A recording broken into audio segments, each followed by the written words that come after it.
ಅಣ್ಣ ಅಣ್ಣ ಅಣ್ಣ ಅಣ್ಣ ಅಣ್ಣ ಅಣ್ಣ ಅಣ್ಣ ಅಣ್ಣ ಗಾಡಿ ನಿಲ್ಸೋಣ ಅಣ್ಣ, ಗಾಡಿ ನಿಲ್ಸೋಣ ಅಣ್ಣ, ಲಾರಿ ನಿಲ್ಸೋಣ ಅಣ್ಣ, ಲಾರಿ ನಿಲ್ಸೋಣ. ರೋಜ್ ನಿಲ್ಸ ಇಲ್ಲ ಗಾಡಿ. ಎಸ್, ಹಾಯ್ ಎಲ್ಲರಿಗೂ ನಮಸ್ಕಾರ. ನಾನು ನಿಮ್ಮ ನವೀನ್ ಮಾತಾಡ್ತಾ ಇರೋದು. ಸೊ ನಮ್ಮ ಒಂದು ಹಳೆಯ ವೀಡಿಯೋದಲ್ಲಿ ನೀವು ನೋಡಿದ್ರೆ ನಮ್ಮ ಬೈಕ್ ಪಂಚರ್ ಆಗಿದೆ. ಸೊ ಈಗ ನಾವು ಸುಮಾರು 30 ಕಿಲೋಮೀಟರ್ ದೂರ ಹೋಗಬೇಕಾಗಿದೆ. ಸೊ ಹೇಗೆ ಹೋಗ್ತೀವಿ ಅನ್ನೋದನ್ನು ಈ ಒಂದು ವಿಡಿಯೋದಲ್ಲಿ ನಿಮಗೆ ಹೇಳ್ತಾ ಇದ್ದೀನಿ. ಓಕೆ,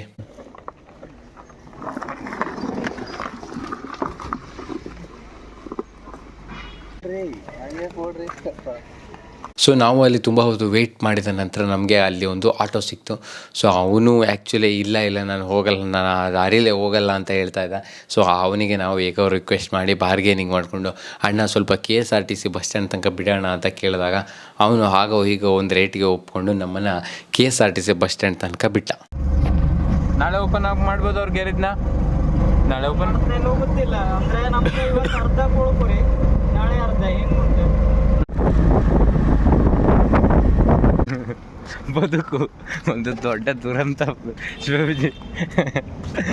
ಏನು ಅನ್ಕೊಂತೀವಿ, ಇನ್ನೇನೋ ಆಗುತ್ತೆ. ಮುಖನೇ ಕಾಣ್ತಾ ಇಲ್ಲ. ಚೂರು ಅಣ್ಣ ನಿಲ್ಸೋಣ ಅಣ್ಣ ಹಂಗಾಗಿ ನಮಗೆ ಈಗ ನಾವು ಬಸ್ ಸ್ಟ್ಯಾಂಡಲ್ಲಿ, ಕುಮಟಾ ಬಸ್ ಸ್ಟ್ಯಾಂಡಲ್ಲಿ ನಮಗೆ ಬೇಕಾಗಿರೋದು ಹೊನ್ನಾವರ ಹೋಗುವ ಬಸ್ಸು.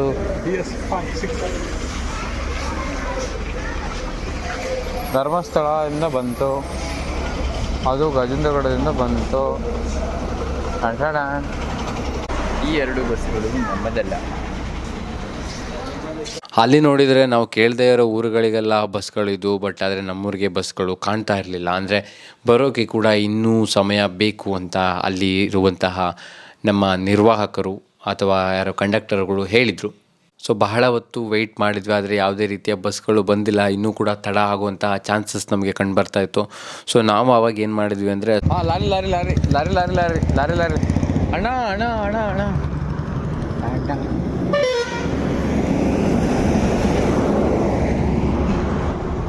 ಅಲ್ಲಿ ಒಂದು ಲಾರಿ ನಿಂತಿದೆ. ಈಗ ನಾವು ಕೆಳಗೆ ಬರ್ತಾ ಇದ್ದೀವಿ. ಆ ಲಾರಿ ಅವನು ನಮ್ಮನ್ನು ಹೊನ್ನಾವರ ತನಕ ಬಿಡ್ತಾನ ಅನ್ನೋದು ನಮಗಿರೋ ಒಂದು ಸವಾಲು. ಈಗ ನೋಡೇ ಬಿಡೋಣ. ದೇವರು ನಮ್ಮೊಂದಿಗೆ ಇದ್ದಾನೆ ಅಂತ ಪರೀಕ್ಷೆ ಮಾಡುವಂತಹ ಸಮಯ. ದೇವರು ಈ ಮಾತನ್ನು ಕೇಳಿಸ್ಕೊತಾ ಇದ್ದಾರೆ. ದಯವಿಟ್ಟು ಕಾಮೆಂಟ್ನಲ್ಲಿ ಉತ್ತರ ಮಾಡಬೇಕು. 2 ಅಲ್ಲ, ಈ ವಿಡಿಯೋದಿಂದ ನಮಗೆ 100 ಜನ ಸಬ್ಸ್ಕ್ರೈಬರ್ಸ್ನ ಕೊಡಬೇಕು. ಯಾವುದ್ರಲ್ಲಿ ಒಬ್ಬರು ಕೊಟ್ಟೆ ಕೊಡ್ತೀನಿ. 100 ದೇವರು ಇದ್ದಾನೆ ಅಂತ ಆದರೆ ಈ ವಿಡಿಯೋದಲ್ಲಿ ನನಗೆ 100 ಕಮೆಂಟನ್ನು ಅಲ್ಲ 100 ಸಬ್ಸ್ಕ್ರೈಬರ್ಸನ್ನು ಕೊಡಬೇಕು ದಯವಿಟ್ಟು. ಹೊನ್ನಾವರ ಯಾವ ಕಡೆ? APMC. ಗೋವಿಂದ, ಶ್ರೀಮದ್ರಮಣ, ನಾರಾಯಣ. ಅಯ್ಯೋ ದೇವ್ರೇ, ಆಗ್ತಾಯಿಲ್ಲ, ನನ್ನ ಕೈಯಲ್ಲಿ ಆಗ್ತಾಯಿಲ್ಲ. ಈ ಸಂತೋಷನ ನನ್ನ ಕೈಯಲ್ಲಿ ನೋಡೋಕ್ಕಾಗ್ತಾಯಿಲ್ಲ. ನಾನು ಅಂದ್ಕೊಂಡೆ ಯಾರು ಟ್ರಕ್ನವ್ರು ನಿಲ್ಲಿಸ್ತಾರಂತ. ಯಾಕೆ? ಎಣ್ಣೆ ಮೇಲೆ ಇರಲಿ ಅವ್ರಿಗೆ ಜೀವ, ಅವ್ರ ಆಸೆ ಇರೋದಿಲ್ಲ.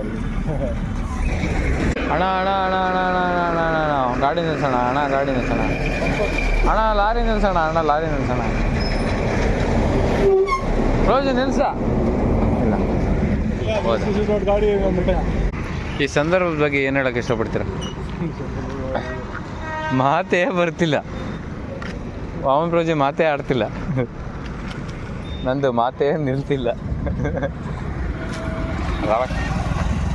ಹಾದಿಯಲ್ಲಿ ನಿಂತು ತುಂಬ ಗಾಡಿಗಳಿಗೆ ಟ್ರೈ ಮಾಡಿದ್ವಿ. ಇರೋ ಬರೋ ಗಾಡಿಗಳನ್ನೆಲ್ಲ ಹೋಗಿ ಕೇಳಿದ್ವಿ, ಸಾರ್ 1 ಅವರ್ ಹೋಗ್ತೀರಾ ಸಾರ್ 1 ಅವರ್ ಹೋಗ್ತೀರಾ ಅಂತ.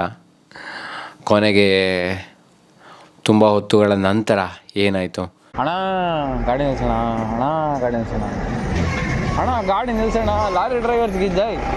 1 ಅವರ ಬನ್ನಿ ಜನರೇ, ಬನ್ನಿ.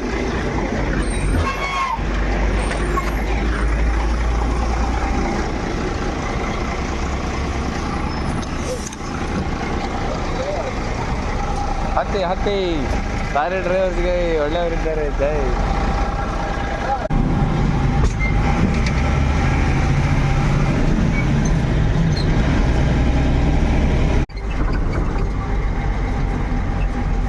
ಇದು ಕೈಯಲ್ಲಿ ದುಡ್ಡು ಕೊಡೋದ ಅಂದೆ.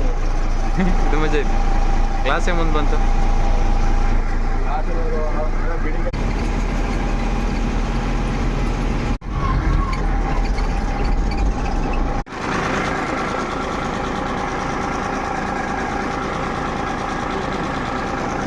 ಓಕೆ ಓಕೆ ಬಾಯ್.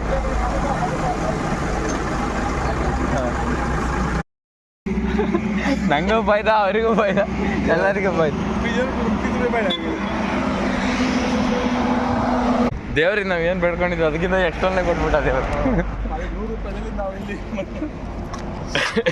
ಆ್ಯಕ್ಚುಲಿ ನಮಗೆ 400 ರೂಪಾಯಿ 500 ರೂಪಾಯಿ ಬೇಕಿತ್ತು ಇಲ್ಲಿ ಬರೋಕ್ಕೆ. 100 ರೂಪಾಯಲ್ಲಿ ಬಂದ್ವಿ ನಾವು. ಹೌದು, ಯಾರಿಗೂ ಫೋನ್ ಮಾಡಿಲ್ಲ. ಒಳ್ಳೇದಾಯ್ತು. ತಾಳ್ಮೆಯಿಂದ ಕಾದದ್ದಕ್ಕಾಗಿ ದೇವರು ನಮಗೆ ಉತ್ತಮವಾದ ಹುಡುಗಿಯನ್ನೇ ಕೊಟ್ಟಿದ್ದಾನೆ, ಪ್ಲಸ್ 30 ರೂಪಾಯಿ ಬೋನಸ್ಸನ್ನು ಕೊಟ್ಟಿದ್ದಾನೆ.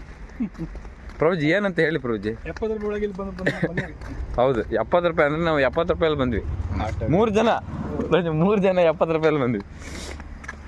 ಇಲ್ಲಿ ಇರೋದು ತುಂಬ ಇಂಟ್ರೆಸ್ಟಿಂಗ್ ಆಗಿರೋ ಟ್ವಿಸ್ಟ್ ಮೇಲೆ ಟ್ವಿಸ್ಟ್ ಕತೆ ಏನಂತಂದರೆ, ನಾವು ಲಾರಿ ಹತ್ತಿ ಹೋಗಿರೋದಕ್ಕೆ ನಾವು ಅವನಿಗೆ ದುಡ್ಡು ಕೊಡಬೇಕಿತ್ತು, ಆದರೆ ಈಗ ಅವನೇ ನಮಗೆ 30 ರೂಪಾಯಿ ಎಕ್ಸ್ಟ್ರಾ ಕೊಟ್ಟ. ಇದು ಹೇಗೆ ಗೊತ್ತಾ? ಸೊ ಕ್ಯಾಲ್ಕುಲೇಷನ್ ತುಂಬ ಕಾಂಪ್ಲಿಕೇಟೆಡ್ ಆಗಿ ಏನೂ ಇಲ್ಲ, ಆದರೆ ನಿಮ್ಗೆ ಹೇಳ್ತೀನಿ, ಅದು ಅರ್ಥ ಆಗುತ್ತೆ ಇಲ್ಲೋ ನನಗೆ ಗೊತ್ತಿಲ್ಲ. ಸೊ ಅವನ ಗಾಡಿಗೆ ಆ್ಯಕ್ಚುಲಿ ಫಾಸ್ಟ್ಯಾಗ್ ಇರಲಿಲ್ಲ. ಸೊ ಫಾಸ್ಟ್ಯಾಗ್ ಇಲ್ಲದೆ ಇರೋದ್ರಿಂದ ಆ ಒಂದು ಟೋಲ್ ಗೇಟ್ನಲ್ಲಿ ಅವನಿಗೆ 700 ರೂಪೀಸ್ ಅಂದರೆ 700 ರೂಪಾಯಿಯನ್ನು ಕೊಡಬೇಕಿತ್ತು. ಸೊ ಅವನು ನನ್ನನ್ನು ಕೇಳಿದ, ಫೋನ್ಪೇ ಇದೆಯಾ ನಿಮ್ಮ ಹತ್ರ, ಮಾಡ್ತೀರಾ ಅಂತ. ಸೊ ಓಕೆ, ಫೋನ್ಪೇ ಮಾಡಿದರೆ 460 ರೂಪಾಯಿಗೇನೋ 470 ರೂಪಾಯಿಗೇನೋ ಆಗುತ್ತೆ. ಅಂದರೆ ಸುಮಾರು ಒಂದು 230 ರೂಪಾಯಿ ಅವನಿಗೆ ಸೇವ್ ಆಗುತ್ತೆ ಲಾರಿ ಡ್ರೈವರ್ಗೆ. ಸೊ ನಾನೇನು ಮಾಡಿದೆ, ಇದನ್ನು ಮಾಡಿದೆ, ಫೋನ್ಪೇ ಮಾಡಿದೆ. ಸೊ ಅವನೇನು ಮಾಡಿದ, ನನಗೆ 500 ರೂಪಾಯಿ ನನಗೆ ಕೊಟ್ಟ.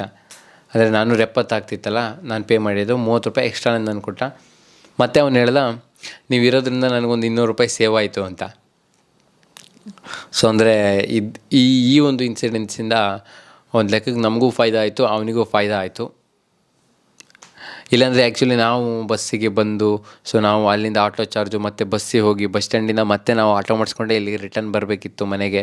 ಒಂದು 500 ರೂಪಾಯಿ ಲಾಸ್ ಆಗಿಬಿಡ್ತಿತ್ತು. ಸೊ ಆವಾಗ ನಮ್ಮನ್ನು ನಾವು ಕೇಳ್ಕೊಂಡಿರೋ ಪ್ರಶ್ನೆ ಒಂದೇ, ಈ ಲಾರಿ ಡ್ರೈವರ್ನ 200 ರೂಪಾಯಿ ಉಳಿಸೋದಕ್ಕೋಸ್ಕರ ದೇವರು ನಮಗೆ ನಮ್ಮ ಬೈಕ್ನ ಪಂಚರ್ ಮಾಡಬೇಕಿತ್ತ ಅನ್ನೋದು. ಈ ಕ್ವಶನ್ ನಮಗೆ ಕೊನೆ ತನಕ ಉಳ್ಕೊತು. But anyway, it's a good experience. ತುಂಬ ಮಜಾ ಇತ್ತು. ಆ ಲಾರಿ ಡ್ರೈವರ್ಸ್ ಜೊತೆ ಮಾತಾಡ್ಕೊತ ಬರ್ತಿದ್ವಿ. ಸೊ ಆ ಕ್ಲೀನರು ಮಲ್ಕೊಂಡಿದ್ದ, ಅವನನ್ನು ಎಬ್ಸಿ ಅವನಿಗೆ ಸ್ವಲ್ಪ ಇದು ಮಾಡಿದ್ವಿ, ಮಶೀರಿ ಮಾಡ್ತಾ ಬರ್ತಾಯಿದ್ವಿ. So overall it's a good experience. So okay, ಯಾರೆಲ್ಲ ಚಾನಲ್ನ ನೋಡ್ತಾ ಇದ್ದಾರೆ ದಯವಿಟ್ಟು ಸಬ್ಸ್ಕ್ರೈಬ್ ಆಗಿ ಅಂತ ಹೇಳ್ತಾ ಈ ಒಂದು ವಿಡಿಯೋನ ಮುಗಿಸ್ತಾ ಇದ್ದೀನಿ. ಮತ್ತೆ ಸಿಗೋಣ. ಬಾಯ್ ಬಾಯ್.